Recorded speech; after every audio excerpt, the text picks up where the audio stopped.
ஈரானில் பால் சிலை எரிக்கப்பட்டது ஏன்? ஈரானின் மேற்கத்திய எதிர்ப்பின் பின்னணியில் நடத்தப்பட்டதா? வெளிவந்த முக்கிய தகவல். 2026 பிப்ரவரி 11 அன்று ஈரான் முழுவதும் மிகப்பெரிய பேரணிகள் நடைபெற்றன. ஈரான் இஸ்லாமிய புரட்சியின் 47வது ஆண்டு நிறைவை குறிக்கும் இந்த நாள் அந்த நாட்டிற்கு அரசியல் மற்றும் கருத்தியல் ரீதியாக மிக முக்கியமான ஒன்றாகும். ஆனால் இந்த ஆண்டு நடைபெற்ற நிகழ்வுகளில் குறிப்பாக தலைநகர் டெஹ்ரான் நகரில் நடந்த ஒரு சம்பவம் உலகின் கவனத்தை ஈர்த்தது. சுமார் 4 மில்லியன் மக்கள் கலந்து கொண்ட இந்த பேரணியில் ஆர்ப்பாட்டக்காரர்கள் ஒரு பிரம்மாண்டமான உருவச்சிலையை தீ வைத்து எரித்தனர்.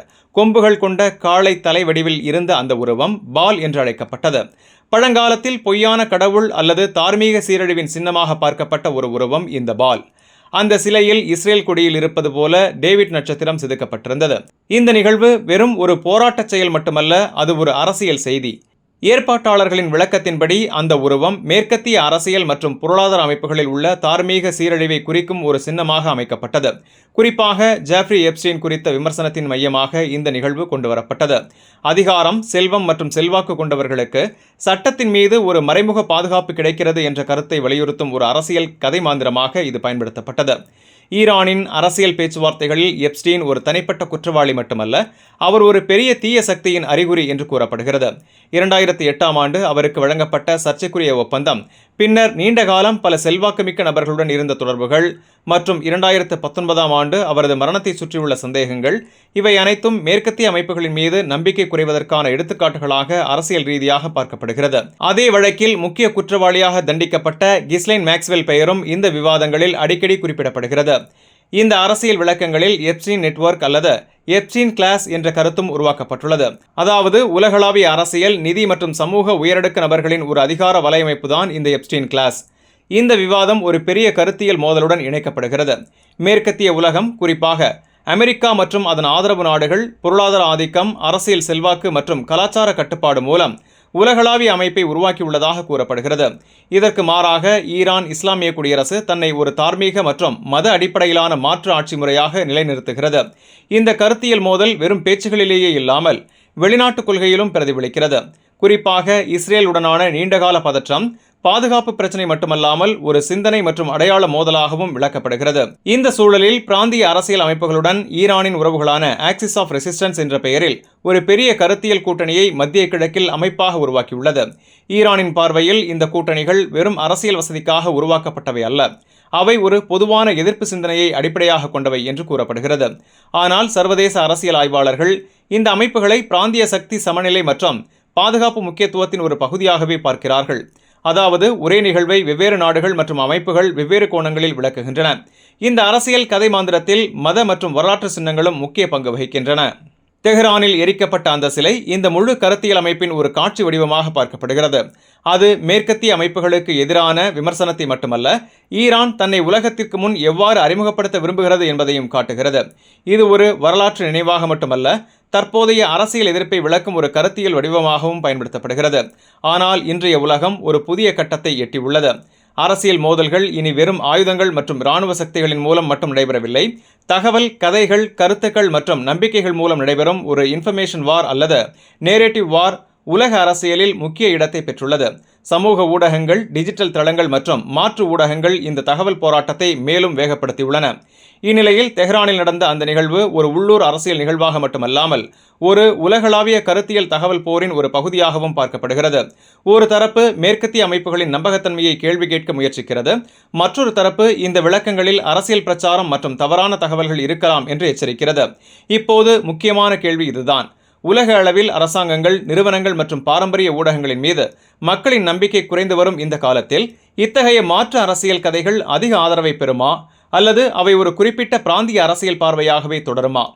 ஒரு விஷயம் மட்டும் உறுதி: இன்று உலக அரசியல் நாடுகள் மற்றும் படைகளின் மோதலாக மட்டும் இல்லாமல் உலகத்தை எப்படி புரிந்து கொள்கிறோம், யாரை நம்புகிறோம், எந்த தகவலை உண்மை என்று ஏற்கிறோம் என்ற அடிப்படையில் நடைபெறும் ஒரு பெரிய சிந்தனை போராட்டமாக மாறியுள்ளது.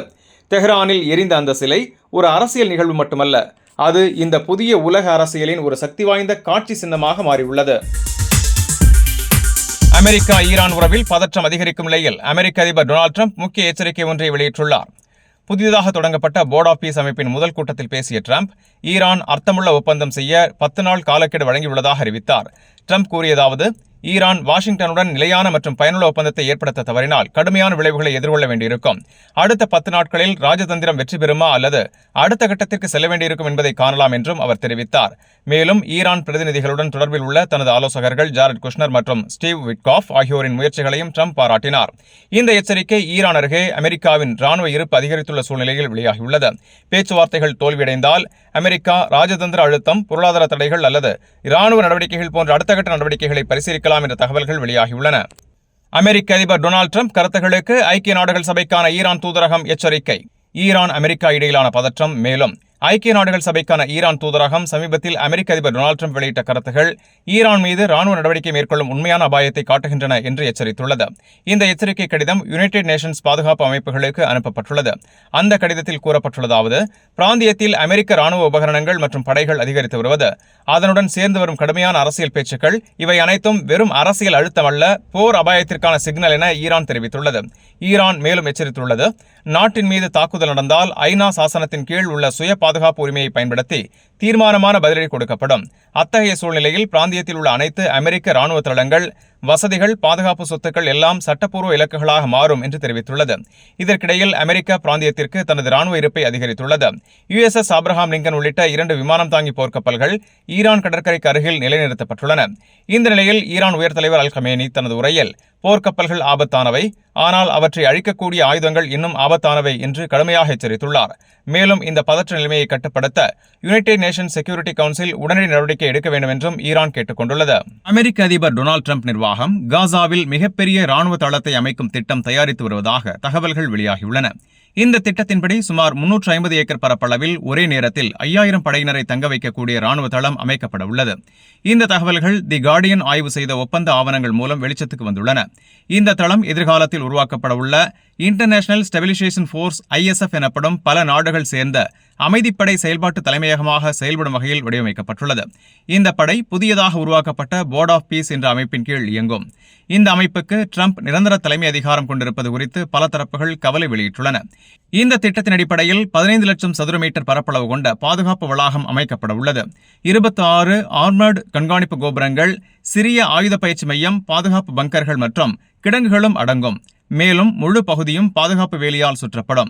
இந்த தளம் காசா ஸ்ட்ரிப் தெற்கு பகுதியில் போரால் சேதமடைந்த வறண்ட நிலத்தில் அமைக்கப்பட உள்ளது. தகவலின்படி இந்தோனேஷியா மட்டும் 8000 படையினரை வழங்க முன்வந்துள்ளது. மேலும் பல நாடுகளும் இந்த அமைதிப்படையில் சேர வாய்ப்புள்ளது. இந்த திட்டத்திற்கு யுனைடெட் நேஷன்ஸ் செக்யூரிட்டி கவுன்சில் தற்காலிக அங்கீகாரம் வழங்கியதாக கூறப்படுகிறது. ISF படை காசா எல்லை பாதுகாப்பு, உள் அமைதி பராமரிப்பு, பொதுமக்கள் பாதுகாப்பு, பாலஸ்தீன காவல்துறைக்கு பயிற்சி ஆகிய பணிகளை மேற்கொள்ளும். ஆனால் இஸ்ரேல் மீண்டும் தாக்குதல் நடத்தினால் இந்த படையின் செயல்பாடு என்ன என்பதில் தெளிவில்லை. சில சட்ட நிபுணர்கள் இந்த போர்ட் ஆஃப் பீஸ் அமைப்பு அமெரிக்காவின் அரசியல் கட்டுப்பாட்டில் செயல்படும் அமைப்பாக மாறக்கூடும் என்று எச்சரித்துள்ளனர். மேலும் ஒப்பந்த பேச்சுவார்த்தைகள் அதிகாரப்பூர்வ அரசு தொடர்புகள் இல்லாமல் சிக்னல் செயலி மூலம் நடந்ததாக கூறப்படுவது வெளிப்படைத்தன்மை குறித்த கேள்விகளை எழுப்பியுள்ளது. மற்றொரு கவலைக்கிடம் என்னவென்றால், இந்த தளம் அமைக்கப்பட உள்ள நிலத்தின் உரிமை தெளிவாக இல்லை. போரின் காரணமாக காசாவில் சுமார் 1.9 மில்லியன் மக்கள் இடம்பெயர்ந்துள்ளதாக ஐநா மதிப்பீடு கூறுகிறது. இதற்கிடையில் ட்ரம்ப் நிர்வாகம் ஒரு முக்கிய விளக்கத்தை அளித்துள்ளது. அமெரிக்க தரைப்படைகள் நேரடியாக காசா தரைப்பணியில் ஈடுபட மாட்டார்கள் என்று தெரிவித்துள்ளது.